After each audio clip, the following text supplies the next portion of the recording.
So now we're going to talk about creating a workshop, and the first thing you need to do is go to your main course page, turn editing on, and then go down to the section that you want to add the workshop to. And if you scroll down to the very bottom of the list, you'll see workshop is the last option.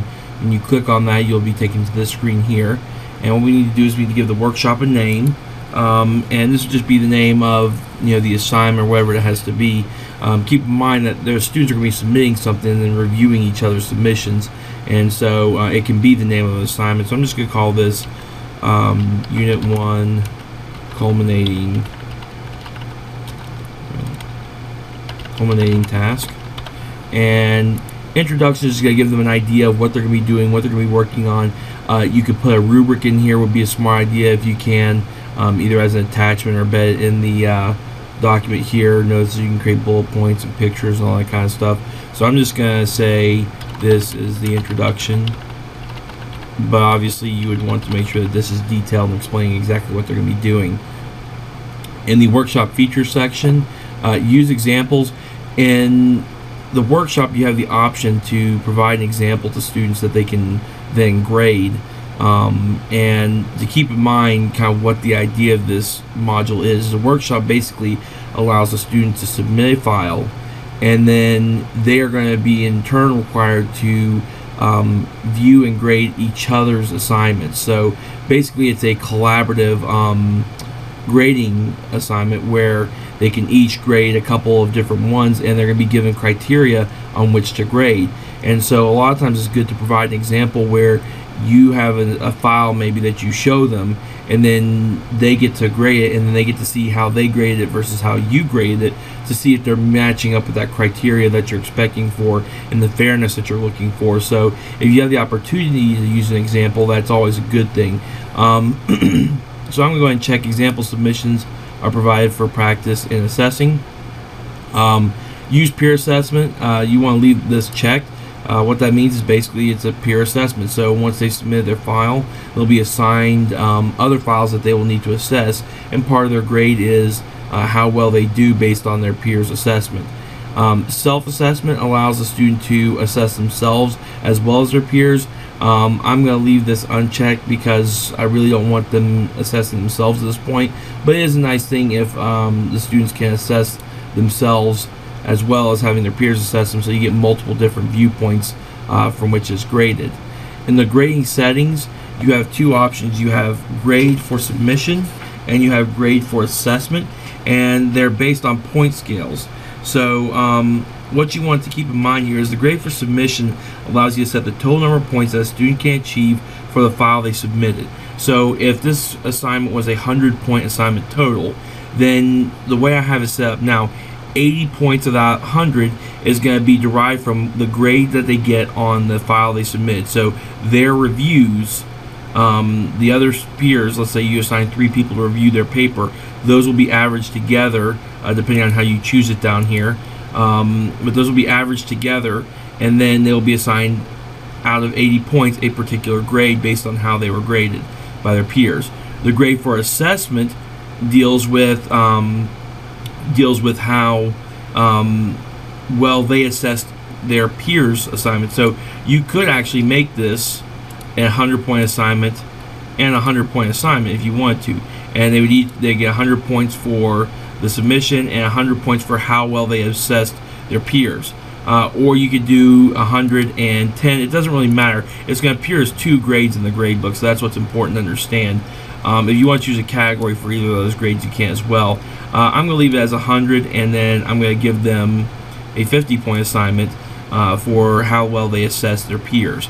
In the grading strategy, you have a few different options. You have accumulative grading, which basically allows you to assign point values to specific parts of the assessment.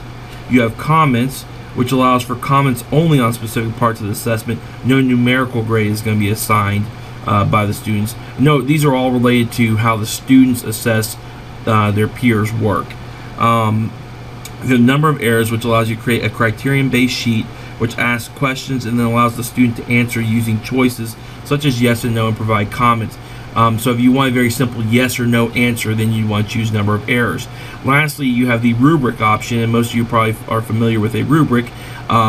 Basically, you create a rubric inside of the workshop, and the students will see that and grade it based on a scale, a graduated scale that you'll use. For example, they get 0 points if they had none of the criteria. They get 5 points if they get some of it, and so on. And you'll see more about each of these in the later videos when you start learning how to actually use the workshop. For right now, I'm just going to use number of errors because it's a very simple one to use. And then the other option you have is decimal places and grades. I typically leave this as 0 so that if I export it, then I don't have to worry about rounding or anything like that. Plus, when I look at the grade report, it makes it very easy for me to see what their grade is already rounded, so I can just transfer it right over to PowerSchool. Submission settings. This is where they actually submit the file. So the difference between submission and the introduction is the first thing they're going to see, and it'll be instructions for the overall task. Submission settings are specific, instructions for submission are specific instructions for when they submit the file. Maybe reminders of things they need to have, or things they need to double check before they submit. So I'm just going to say double check your work. You can leave this blank, but it will ask you to come back and enter it in later. Maximum number of submission attachments. This can go all the way up to 7. In this case, what that means is that you have them create 1 or 2 files that you want attached. They have the option of having a text box, and then they can attach files as well. So what I typically do is leave 1 to 2 attachments. That way the students can turn in a Word document or PowerPoint or whatever, and they can be graded on that as opposed to just what they type in a text box. So if you want them to submit a file, you'd want to change this number to however many files you're expecting them to have. Maximum file size, I always leave this as the course upload limit, 128 megabytes. That means that's the maximum size of a single file that they can upload at a time. That should be more than enough. Late submissions, I typically leave this checked just because if you have a student that was absent or something like that, you don't want them to be excluded from the workshop. So if you'll check that, then they can turn theirs in late, and they can still assess their peers even though they're turning theirs in late, and then you can assign it to peers to assess later. So very useful to keep that checked. And note that it will tell you if they submitted it late in the grade book as well. Under assessment settings, you have instructions for assessment. So this is another kind of subcategory. So once they've submitted the file, you're going to explain to them how you expect them to assess their peers. So you can be very specific, on rules or guidelines that you want them to assess on. I'm going to say, do not be too harsh on your grading. Okay, so if they try to be a little bit too strict, then sometimes that can cause discouragement amongst the other students. Mode of example assessment. So if I chose to use an example up above, then this is where I can tell them whether or not they have to assess it before they go on to their other assessments. So I can say that they can assess the example. If it's voluntary, means that they can do it or not do it, doesn't really matter.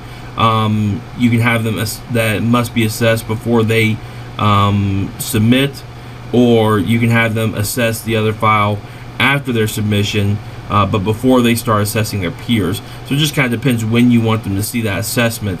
I would typically choose after submission and before peers, just because you don't want them messing around with that before they need to get their file in, because sometimes they won't account for that amount of time to go and assess. So I'm going to leave it as that, after their submission but before they assess their peers. And then I have access control, so I can set each of the phases when they open and when they have deadlines. And I can simply change the dates here by clicking here and double clicking on a date, and I can double click off. Here I can choose another date, and here I can choose another date, and I can go and change the times and so on as well if I want to. So you can use these, as many of these as you want if you just check the enable box. If you don't want to use any of them, you don't have to use any of them. You control the flow of the workshop, so you will basically have to keep up with when these are occurring. It does tell you when they occur from your teacher view, but you will need to keep track of that. So that's completely up to you whether or not you want to use those. Once again, if you want to use it, just check the enable box. Common module settings. If you use group mode, you have separate groups or visible groups. Separate groups mean they're not going to be able to see each other. Visible groups means that they can see other members of the group. I would leave this as separate groups because you want them grading their peers and within their own class. Groupings, if you had groups set up, then you could choose how they are grouped. And then visible, if it's left as show, then this workshop will be available immediately to them to see on their screen. If I choose hide, then it's not available to them until I make it available, and I can always assign an ID number to the assignment as well. I click on Save and Display. I'm now taken to the actual workshop screen where you'll be interacting with that later on in the Using a Workshop section.